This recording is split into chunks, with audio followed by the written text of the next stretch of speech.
Good evening. Welcome to CAN TV. Friends for Life Resources is proud and honored to have Pastor Rick with us from Victory Outreach. Welcome, sir.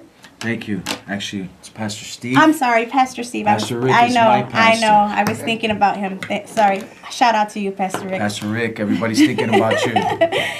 Yes, so welcome. He has some vital information for our community, for the world, so I'm not going to take any more of his time. Go ahead, Pastor Steve. Thank you. So what we're doing here is we're partnering with different organizations such as yourself and other organizations, and we're trying to make an impact. We are making an impact in the city of Chicago, but not just the city of Chicago. We're in every inner city of the world. We have over 600 churches worldwide. We're in over 30 different countries, and our ministry is Victory Outreach International. And it's founded by Pastor Sonny Arganzoni, and that movement took place, over 50 years ago, and we're just scratching the surface on the impact that we're making all over the world. If you can imagine, starting from a humble beginning in East LA and broadening into a worldwide movement. But our main focus is inner city ministry. So we deal with gang members. We deal with drug addicts or the families of drug addicts or people that have experienced, alcoholism, substance abuse, domestic violence. We deal with those coming out of prison, helping them transition back into society. And really what we've been focusing on lately, obviously it's no secret that we have a huge gang violence problem here in Chicago. Yes. Not only here in Chicago, it's happening all over the place, but Chicago is one of the main places where we see a lot of gang violence and unnecessary murders and shootings and killings, and everybody's wondering what's going on, what can we do, well, how do we fix this, how do we solve the problem. They're blaming the police department, they're blaming the politicians, they're blaming this program and that program, and they're not doing their job, and so-and-so's not doing their job. Nobody wants to take responsibility for themselves. And so we're not coming with that approach. We're coming with the approach is that, we believe that they're doing their best. We believe that the politicians, most of them, are doing their best. We believe that the police department, the Chicago Police Department, is doing their best.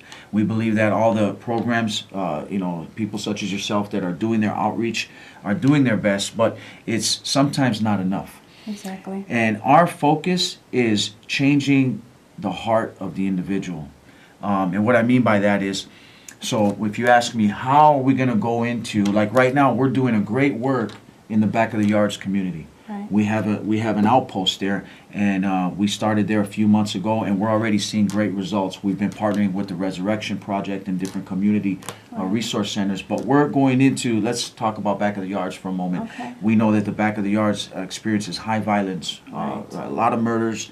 So they asked me, Pastor, how do we change this community? Do we need another program? Do we need more money? Do we need more police? Right. Do we need more? My answer to that is no, that's not what we need. What we need to do is we need to reach the individuals that live in that community on a one-on-one basis, change their heart, Right. give them a different perspective, a different mindset, and then we can begin to see change in the community. Because I totally agree, because everything that we do, it has to deal with our heart. We act on emotions, and our emotions therefore rule our thoughts, and then our thoughts rule our actions. So I completely agree with you 100%. So our strategy, our method, our power spot is going into these communities and actually reaching out to the gang member, reaching out to that father that's domestically abusing his family. You guys are in the trenches, in the community, actually creating change. Right, and we're reaching them, and if we can grab that gang member, that drug dealer, that drug user, that abuser, and work one-on-one with him and give him the gospel of Jesus Christ, and impact his heart to where he has a change of heart and a change of perspective and a change of his ways of thinking and saying, you know what am I doing? Well, I don't want to hurt anybody anymore. Right. I don't want to be a part of the problem anymore. I want to be a part of the solution, because we reach them, we teach them, we train them, we equip them, and then we send them to be a part of the solution, whereas once maybe they were part of the problem. And all the services offered at Victory Outreach are at no cost to Absolutely anyone. free. So That's one thing that I just, admire and love about Victory Outreach. And, that's the problem in a lot of our communities, especially the poor communities, underserved communities. A lot of us that are out there dealing with family members, or that are drug abusers or alcohol abusers, or just dealing with abuse, don't know where to turn to, don't know who to turn to, or if they think about it, they know it costs money, so they put up a roadblock, and it kind of stops them. So having Victory Outreach as an outlet to where that you're not going to be turned down regardless of your economical status, Absolutely. is a huge, huge impact to these communities, to people. You're saving lives, thousands of lives, just by being active in the community. So I applaud you guys so much for that, and I want you to make sure you give out all the information so that whoever needs their services can contact them and reach them. So we're a multicultural, multi-generational church organization, and so it doesn't matter what colors your skin is, what side of the tracks you grew up on, what neighborhood you come from, or how old you are. We have ministry for all areas of the family. We have recovery homes for men and for women, free of charge. We have churches located all over the world. In any inner city, you can go to victoryoutreachinternational.org and push up church locator, and you can find a Victory Outreach in a city near you or in your city. And also here in Chicago, we have 2 services. We have Sunday morning service at 2245 West Jackson Boulevard, which is at Crane High School, right on Jackson and Oakley. And then we have our Friday night service on at 740 West 59th Street, which is in Inglewood. Right. So we have a Friday night service there, a Sunday morning service there on the west side. And then we have midweek services throughout many of the different communities in the city. We're in Back of the Yards on Wednesday night. We're in Pilsen. We're in Gage Park. We're Chicago. in South Chicago. We're in Logan Square, Humboldt Park. We have weekly meetings in all the different communities. So if you just go to vocitychurch.org, you can look at our website. You can find a life group or a resource center near you. Right. And everything we do is absolutely free of charge, 100%. And all we ask is, if someone wants to come and say, Pastor, can you help me? Can you work with me? We'll work with you. The only thing I ask is for a genuine desire to change and a genuine commitment to want to go through a process to get that change and see that change happen. Other than that, we're not looking for anything. We're just looking to change our communities one soul at a time, Beautiful. one family at a Beautiful. time. I love it. And we do what we can. And we will be, having a link on our website at the www.flrinc.com, which is the Friends for Life website, with all of the information from Victory Outreach. We'll also have a link from their website on our website, just in case you guys need the information. So I just want to thank you, Pastor Steve, for coming on and giving out this vital information to our community that is just really needed right now, especially in this time of great need. And again, please, contact us or contact Victory Outreach for any resources that you might need. Can I give the church phone number? Yes, please. 773-224-0201. Again, that's 773-224-0201. We're Victory Outreach City Church of Chicago, and we can help you with anything that you need concerning Yes, they will. your spiritual life, family. And what we say is, sometimes we understand that there's people that are hard to work with, or sometimes different organizations or different programs don't know how to handle a certain type of individual. We'll take those. Send us your gang members, send us your ex-cons, send us your drug abusers, send us your dope dealers. Give our phone number to the drug dealer on your block, and we'll get him off your block, get him in the church house, and we'll do a work in his life. And as long as he's willing to open his heart to God, anything is possible. Anything is possible, because our God is amazing. Well, again, thank you so much for coming on and joining Friends for Life and giving out this vital information. We'll be right back with our next guest. Thank you. How do you think it went? Cool. Good? She's always putting me on the spot. Yeah, actually just got it down back.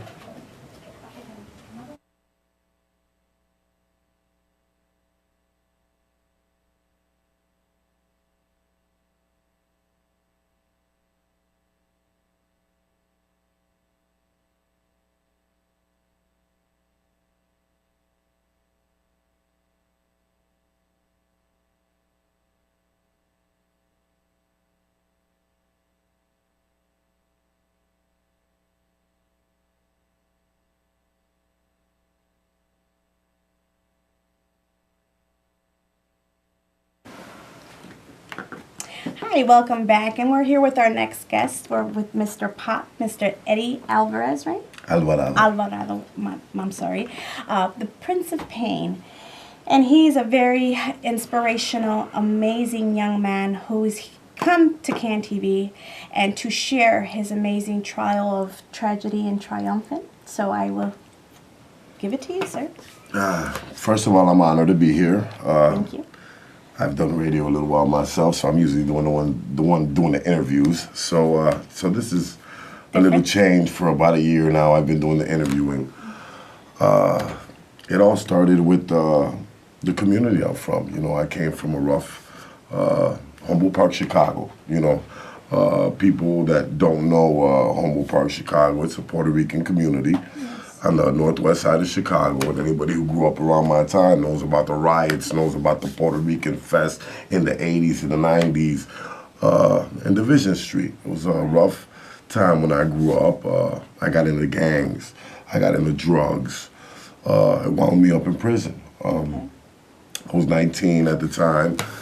From 19 to 39, I spent 2 decades in prison. So at 19 years old, along with a lot of our youth that are out there now, he was a misguided youth, just, you know. Adolescent with no education, no real direction on what I wanted to do in life. So I took shortcuts. You know, I was misguided. I suffered pains that a lot of youth nowadays that I work with. And yes, and shout out to all the organizations in Chicago that do work out with the kids, both sides of the park. They're a nonprofit. I work with heavy in the community, street level youth organization. All the kids there that I go and they're making music and they're getting off the street and either they're making trap music. I don't care what kind of music they're making, but they're doing something productive and they're packaging it and they're making money off their grind, their hustle, and they're not on the streets hustling something that's negative. So now you're a mentor. And could you tell them how you are now this amazing artist? And Should I jump? Like, I kind of want to, you know. Okay, give them the step. I'm an artist that's a spoken word artist. I do a little bit something different. Maybe it ain't never even been done what I'm doing. I'm taking poetry to the next level. Poetry is something that saved my life. So a lot of people think that I'm a rapper. Earlier you said, oh yeah, he raps. Poetry in one sense is a part of rap. It's rap and poetry, you know. So rap together is, I mean, there's poetry and rap. Of course. I myself was one that just figured that since poetry, I started writing it therapeutically, and I never even had a thought that I'd be doing the things I'm doing now with poetry and hip hop. Was just something I did to get my pain out. Right. That's why I call myself the Prince of Pain. That's where my name came from. Love it. It just started in a little journal where I was just scribbling down some pain. Right. So I thought about the King of Sorrow, the Drama Queen. I said, I'm going to give me a little cool artist name. Wonderful. So it saved my life. You know, I was a bottled up kid that didn't know how to channel my aggression, my emotions, my thoughts. And in a crafty way, God saved me by bringing home a journal that probably saved my life. That poetry that I wrote all them years has me doing some amazing work. I've won, I came home, I won 2013's Best New Artist. Congratulations. Thank you. Best New Host. Last year I won, through the art of poetry and what I do, I won a humanitarian award for the DuSable Museum for empowerment, for helping kids. Right. For mentoring. Wonderful. For mentoring. I love it. But as an entertainer, I've gone to a whole nother level with poetry. I've opened up in the last 6, 7, 8, and a year. Since May 31st of last year, I've opened up for Slick Rick, DMX, Method Man, Redman, Scarface, Bone Thugs and Harmony, The Brat, Dej Loaf, Calhoun, Chingy. I mean, I think there's about another you name it, good name, right? about another 10, good 6, 7 names that, I'm sorry, well, wait a minute, let me not forget. Do or Die, Crucial Conflict. How can I forget about, you know, the ones at home? But Chicago I've worked with a lot of amazing artists. I'm one of the only poets in the country that gets up on and opens up for all these hip hop legends. And at my age, I'm just trying to not only take poetry to the next level, but I'm at a level Right now that I just want to show everybody, even the kids that I work, anybody can do this. It ain't never too old to reinvent yourself, to start over. Yeah, I'm not a spring chicken. And I'm Right. around here, God says you can- 43, running around like I'm 23. Okay, Right. so Like, there's never a time limitation of turning your life around. You know, God said so. So He is a true definition of that.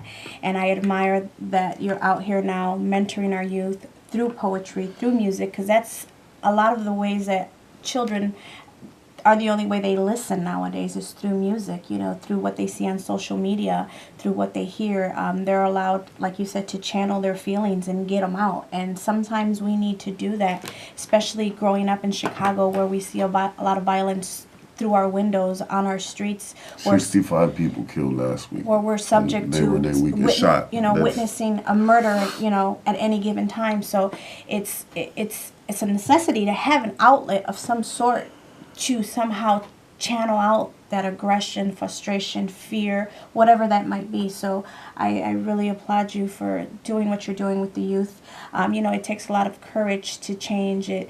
It's a powerful thing, you know, to change your mind and reinvent your mind. But once you start sharing that gift with everybody, that gift of hope, I always tell people, because I do motivational speaking as well, you know, sharing the gift of hope is a privilege and an honor that I can't explain, but I enjoy doing. It puts a smile on your face sometimes. In your heart as well. Yeah, inside of you, just More than to be anything. able to touch certain people. Or I've done things in the last year, you know, little things like, you know how you just have this favorite. I've had kids that or young adults that have been, let's just say, Method Man's. That was their idol, or this other certain Tego Calderon was his idol. And I made it in one day where, okay, well, you're going to work with him today. You're going to see their face light up, and for them to tell all their friends and to make one of their dreams come true is Unexplainable. pretty exhilarating. You Yes, know what it I mean? is. I know that feeling. Yes, definitely. And I know a little bit about the story that you shared with me that we have his brother here today, Yes. Mr. Joel Quiones. IQ the poets. IQ the poet, who also is an amazing, talented artist. You guys wrote each other while you were away. He was your Correct. support, and you guys wrote each other through poetry, which I find very, you know, different, and I think it's awesome. So you want to share a little bit about that before we bring your brother on? Sure. It was pretty simple. My brother is an emotional being with me. I wouldn't say with everybody, but course. with me, he's got that sentimental brother connection that I'm sure he doesn't It's a bond that share with only you anybody. two are gonna So it share. was a little harder for because at the time and today, tomorrow, whatever, he's always gonna be my baby brother. Exactly. So at the time, he was a little bit more babyer, you know? Right. And And you left them. so- it was hard for him to come and physically see me. Right. I mean, over the whole 2 decades that I was locked up, I remember seeing his kids, and I ain't see him, but I seen his kids because either the family made sure, he made sure that I seen the kids, Right. but he couldn't really see me. You know what I mean? It was just hard for him, and I get it. You know, Right. Yeah, everybody handles looking things back on differently. the things I resented some of my friends and family for. I get it. Life don't stop just because, you know, it's hard to deal with. Like right now, I'd rather send you a money order or something, you know, but, or visit, you know, or the whole county or the whole jail and give a mass message. But to go Exactly. through the whole, Process. for a 2 hour, I get it now. But his form of communication and we didn't really write letters at all. Everything rhymed. There was bars, there was stanzas, there was structured poetry of just me spitting or writing in a creative way to him, and he hit me a piece right back. I think most of our letters were pieces, and what I mean pieces are. Art. You know, yes, and Beautiful. Yeah, so that's something that also just truly inspired me, and I was just in awe with that because it's something different, something very unique, you know, and that then turned passion into both of you becoming the butterflies you both are now, you know. different people than what you were 20 years ago, 25 years ago. And that's the message that we want to share and send, is that, you know, there's never a time limit of changing your life. And amazing things happen when you believe in yourself and you believe in God, and you're willing to commit to a change. You're willing to take a chance at life, and you're willing to want more out of life. And that's what you're doing. And, you know, to all the children who think that, you know, they may have done something bad, or, you know, they are given this bad label, it's not forever.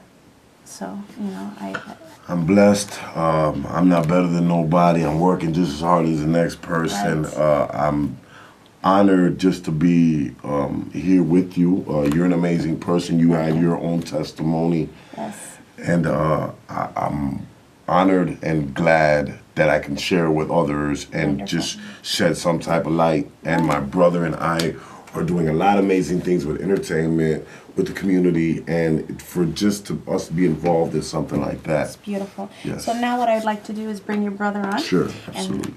okay.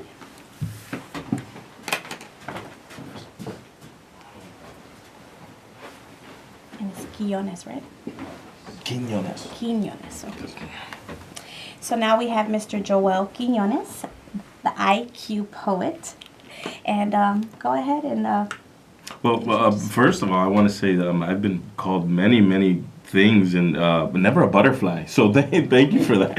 well, you know, we all have to come out of our cocoon and get our wings and become this beautiful, Absolutely, amazing creature. absolutely. You have to bloom from within. I truly believe that if we are not growing, we're dying. So Yes. we do have to look for that way to excel and go above and beyond to become role models for those who are lost in life. Yes. As my brother was saying earlier, it was pretty difficult for me to see him while he was incarcerated. Just the conditions and really an environment that was very, very odd to me. So And then that's one thing that a lot of people that don't know that side of the street, don't know that side of the wall, as I would like to say, you know, when something happens and we end up in prison, it was our decisions and our domino effect of choices that we made that landed us there. We can't get mad at our family members who cannot accept that surrounding, because it's very hard and everybody takes it differently and can handle things differently. And we have to remember that we can't get mad at them because it was our choice, our domino effect. And, you know, who are we to get mad because you can't be here and accept this? It's not for you to accept. So Absolutely. I truly understand that. Absolutely. I went to visit him. I want to say it was in Vienna, which was quite a drive to get down there. When I made it back home, I realized that I could not see him under those conditions, and I felt pretty selfish about it. And the only way I knew how to explain it to him was by writing a piece of poetry. And I could remember to this day my tears as they dropped on the paper and smeared the ink. And I wrote him a letter telling him that I wasn't going to see him anymore. And then I went into this whole piece of poetry, which I still have to this day, Wow. called The Unknown Hero. And I didn't hear from him for months, and I was worried that maybe I scared him off, or maybe he just thought I was giving up on him. And he came back with a very beautiful reply, another piece called Un Solo Momento, which I also still have. And for a good 16, 17 years, we wrote back and forth through poetry. I'm very grateful and thankful that I was shielded from a lot as a result of what he went through. But Had you take another route? I made it a point. I made it a point not only to myself but to him, because I knew that the last thing he wanted was for me to be with one him. of those people incarcerated with him. Exactly. So I've taken my own journey into performing at different venues to kind of expose myself and put myself out there, because I was a victim of a lot of abuse, verbally, mentally, some physical. So I brought it upon myself to go out there and expose myself, hoping that it can touch, even if it touches one individual, Exactly. that will come up and do it on their own and let it out. It's Well, I it's would one say thing. when you share your story, you never know who you're inspiring. Absolutely. So if I could just do that for one person, I'm very grateful. And I definitely intend on putting it all in my upcoming book, which I'm also going to be a published author soon. Wonderful. Congratulations. Thank you very much. Thank you very much. Yes. So yes, our goal, I think our goal overall, is because of the life that we've been through and have hidden for such a long time, is to say, hey, we're here, and we're our health is great. Our areas of life are taking us in a beautiful direction, and it can happen to anybody. And you're now creating the life that you truly want, desire, and should have, Absolutely. based on the choices that you're making. So I applaud you for your work Thank in you. the community, and looking out for all the young people out there, or even the older people out there who feel lost and maybe have been out there on drugs or just lost in life, and don't really know that they're a butterfly and that they have greatness within, and they have the power to create anything they want in this world. And that's something that I share when I go out, is that we forget how powerful we are.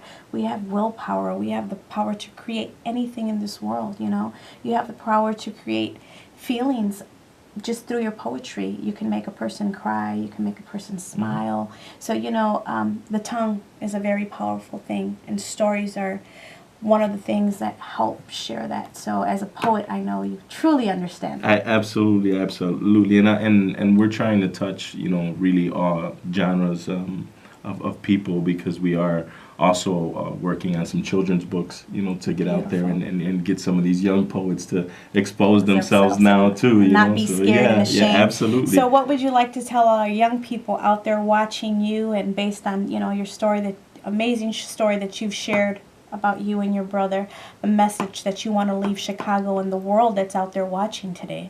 I think one of the most important messages that was ever told to me is, if you are the smartest person in the room, then you do not need to be in that room. Continue to expand, continue to grow. If you are not growing, you are slowly dying. Be that butterfly. Turn into that butterfly. Yes, wonderful. And again, we will have links to all of their work, all of their services on our Friends for Life website at www.flrinc.com. We want to thank Miss Lisa Diggs. She's not here today. She's our founder of Friends for Life Resources, but she is looking forward to connect with all of the guests that are here today. And if you need any information, just contact us again at www.flrinc.com. Thank you for coming on our show. welcome. Thank you for Pleasure your to be here. brother, inspiring our youth and just out there working in our communities. Thank you. Have a great night, Chicago. Be safe and be great. Good night.